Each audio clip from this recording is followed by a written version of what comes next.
Hello friends, स्वागत है आपका मेरे यूट्यूब चैनल पर। आज के इस वीडियो हम लोग देखने वाले हैं, यदि आप UP triple SC forest department का अगर पेपर देने वाले हैं, जो कि अभी कुछ दिन के लिए टला हुआ है, लेकिन इसका एग्ज़ाम जल्दी होने वाला है, तो उसके लिए ये इंपॉर्टेंट क्वेश्चन है। ये एकदम स्पेशल क्वेश्चंस की ये लिस्ट है जो कि यूपी फॉरेस्ट में आने की पूरी तरीके से संभावना है। जैसा हम देख सकते हैं, पहला क्वेश्चन यहाँ पे लिखा हुआ है कि मधुशाला के लेखक कौन है।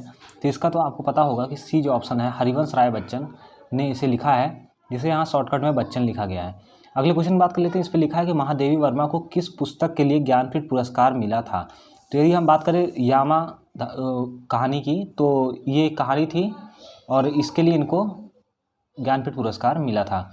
इसके बाद अगले क्वेश्चन की बात कर लेते हैं। इसमें लिखा है कि इनमें से कौन से भक्तिकालीन कवि नहीं हैं। जैसा हम लोग जानते हैं कि कबीरदास, सूरदास, तुलसीदास सब एक ही समय के भक्तिकालीन कवि थे, लेकिन ये जो बिहारी हैं ये ज़्यादा पुराने नहीं हैं, ये करीबन 50 साल पुराने, ये भक्ति काल से नहीं आते हैं। ये लेटेस्ट के साहित्य कवि नहीं थे, ये एक कहानी लिखने वाले पर्सन थे। अगले क्वेश्चन की बात कर लेते हैं। जैसा यहाँ पे लिखा हुआ है कि मुगल बादशाह शाहजहां ने किस कवि को महाकवि राय की उपाधि दी थी। डी वाला जो ऑप्शन है सुंदरदास, ये बिल्कुल सही हो जाएगा। ये क्वेश्चन जो है चकबंदी लेखपाल की परीक्षा में आ चुका है। जयचंद प्रकाश नामक महाकाव्य के लेखक कौन है। डी ऑप्शन जो है भट्ट केदार, ये बिल्कुल सही हो जाएगा। मैथिली शरण गुप्त का संबंध आधुनिक काल के किस युग से है। बी वाला ऑप्शन जो है त्रिवेदी युग, ये बिल्कुल सही हो जाएगा। अगले क्वेश्चन बात करते हैं, ठिठुरता हुआ गणतंत्र इस व्यंग संग्रह के व्यंगकार कौन है। तो डी वाला जो ऑप्शन है ये बिल्कुल सही हो जाएगा, हरिशंकर परसाई। इस बार बात कर लेते हैं, जयशंकर प्रसाद की कौन सी काव्य रचना अतुकांत शैली में लिखी गई है। जो सी वाला ऑप्शन है प्रेम प्रतीक, ये बिल्कुल सही हो जाएगा। अगले क्वेश्चन बात कर लेते हैं। जैसा यहाँ देख सकते हैं आप, ये कानूनगो में आया हुआ ये इंपॉर्टेंट क्वेश्चन यहाँ लिखा हुआ है कि वन में लगने वाली आग को हम लोग क्या कहते हैं। इसको कहते हैं दावाग्नि। वह नायिका जो अपने पति के परदेश में रहने के कारण दुखी हो, उसे कहते हैं, ए वाला ऑप्शन प्रोसित पतिका। मोक्ष की कामना करने वाले को हम लोग कहते हैं मुमुक्षु। अगले क्वेश्चन की बात कर लेते हैं। यहाँ पे आप देख सकते हैं कि ये सब वन रक्षक में आया हुआ क्वेश्चन है। जैसे यहाँ लिखा हुआ है कि प्रज्ञा चक्षु के वाक्यांश क्या होगा। इसमें लिखा है कि बुद्धि जिसका नेत्र हो, ये बिल्कुल सही हो जाएगा। अगले क्वेश्चन बात कर लेते हैं। यहाँ पे लिखा हुआ है कि इंद्रियों को जीत लेने वाले के लिए हम लोग किस शब्द का इस्तेमाल करेंगे। इसमें आप देख सकते हैं यहाँ जितेंद्रिय, ये बिल्कुल सही ऑप्शन हो जाएगा। इधर देख सकते हैं आप बिना पलक झपकाए के लिए कौन सा शब्द बिल्कुल सही होगा। इसमें जो निर्निमेष है ये बिल्कुल सही हो जाएगा। खाने की इच्छा को हम लोग क्या कहते हैं, तो बुभुक्षा, इसकी जो है बिल्कुल सही हो जाएगा। यहाँ देख सकते हैं आप, ये भी यूपी ट्रिपल एससी वन रक्षक में आया हुआ है, पिछले साल का क्वेश्चन। इसमें लिखा हुआ है कि इसमें हम लोग को शुद्ध वाक्य पहचानना है, तो जिसमें आप देख सकते हैं कि प्रत्येक को 2-2 किताब चाहिए, ये बिल्कुल गलत हो जा रहा है। प्रत्येक के लिए 2-2 किताब होना चाहिए थी, यहाँ पे है हर एक को 2-2 पुस्तक दे दीजिए, तो ये भी गलत है। प्रत्येक व्यक्ति को 2 पुस्तक दीजिए, ये भी गलत है। प्रत्येक को 2 पुस्तक दीजिए, बिल्कुल सही ऑप्शन है, बी वाला बिल्कुल करेक्ट हो जाएगा। अगले क्वेश्चन बात कर लेते हैं। यहाँ लिखा हुआ है कि उसे अनुत्तीर्ण होने की आशंका है, संशय है, आशा है, तो इसमें जो डी वाला ऑप्शन होगा आशंका, ये बिल्कुल सही हो जाएगा।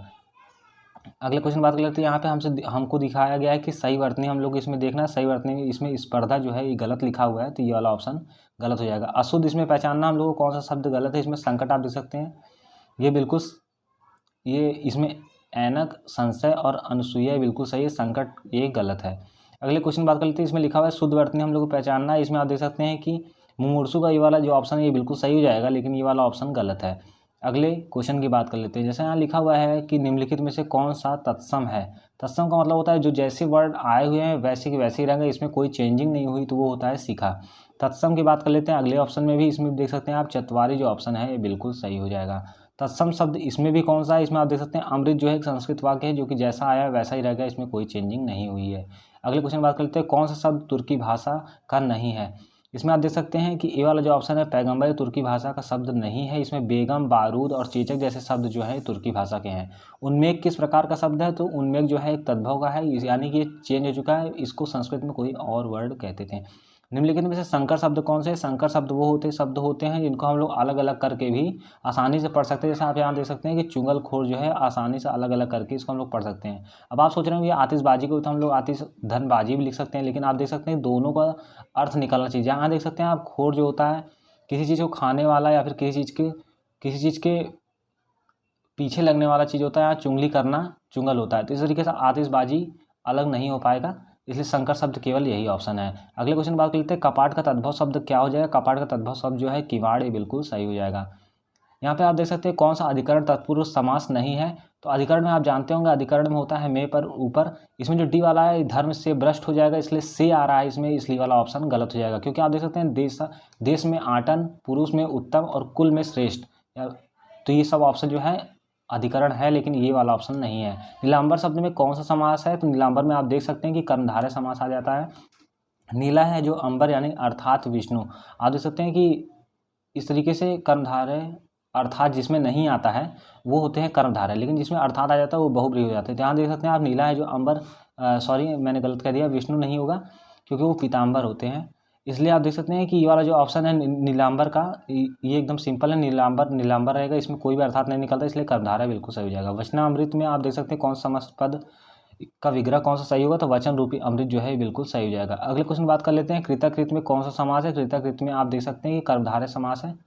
कृत ही कृत में समास में भरपेट कौन सा समास है, तो भरपेट जो है अव्ययी भाव समास है, क्योंकि इसमें आप देख सकते हैं कि भर जो होता है, भर किसी शब्द के आगे लग जाए, प्रति लग जाए या फिर आ लग जाए, ये सब जो चीज़ें आ जाते हैं, ये सब किस में आ जाते हैं, ये सब आ जाते हैं अव्ययी भाव में। अगले क्वेश्चन की बात कर लेते हैं। अगले क्वेश्चन में लिखा हुआ है कि श्याम को पुस्तक पढ़नी है, इसमें कौन सा वाच्य है। इसमें आप देख सकते हैं डी वाला जो कर्म वाच्य है बिल्कुल सही हो जाएगा। जिस वाक्य में कर्ता की प्रधानता होती है, लिंग वचन प्रायः कर्ता के अनुसार होते हैं, वे वाक्य क्या कहलाते हैं, तो आप देख सकते हैं कर्तृवाच्य जो हो जाएगा ये बिल्कुल सही हो जाएगा। अगले क्वेश्चन की बात कर लेते हैं, निम्नलिखित में से कौन सी क्रिया विशेषण युक्त का वाक्य कौन सा है। आप देख सकते हैं यहाँ पे क्रिया विशेषण की बात हो रही है, यानी कोई भी क्रिया जो कि मतलब वो क्रिया विशेषण कहलाती है जो किसी क्रिया होती हुई क्रिया की विशेषता बताता है। आप देख सकते हैं यहाँ पे, मैं कल नहीं आऊँगा, ये तो क्रिया है, इसमें किसी तरह की विशेषता नहीं है।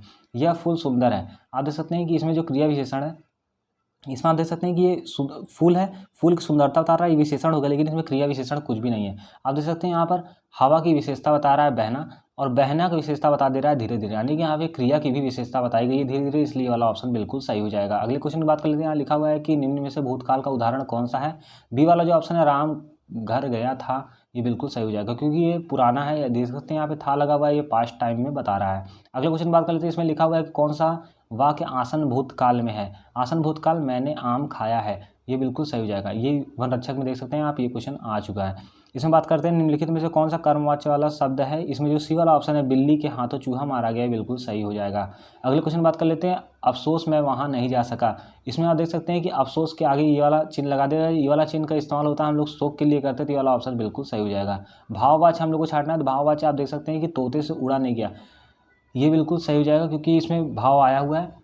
और यहाँ देख सकते हैं आप, दादाजी द्वारा अनिल को डांटा जाना, अशोक ने आइसक्रीम खाई और चोर पकड़ा गया, ये सब भाववाच्य नहीं है। अगले क्वेश्चन बात करते हैं। जिन अवयवों का संबंध वाक्य में नहीं वक्ता के हर्ष शोक आदि भाव से होता है उसे हम लोग विस्मयादि बोधक कहते हैं। यहाँ पे आप देख सकते हैं वाली जो चिन्ह आपने देखी थी, ये विस्मयादि बोधक ही कहलाता है, जो कि हमें किसी भी शोक हर्ष और भाव के लिए यूज होता है। अगले क्वेश्चन की बात करते हैं। यहाँ पे लिखा हुआ है दो प्राणियों तथा वस्तु के बीच तुलना की जाती है, तो क्रिया किस रूप में दिखाई देती है, तो उत्तरावस्था में दिखाई देती है। कौन सा संयुक्त क्रिया का भेद नहीं है, तो इसमें डी वाला ऑप्शन जो है नाम बोधक, ये कई बार आ चुका है क्वेश्चन में, ये बहुत इंपॉर्टेंट क्वेश्चन, इसको जरूर याद कर लीजिए।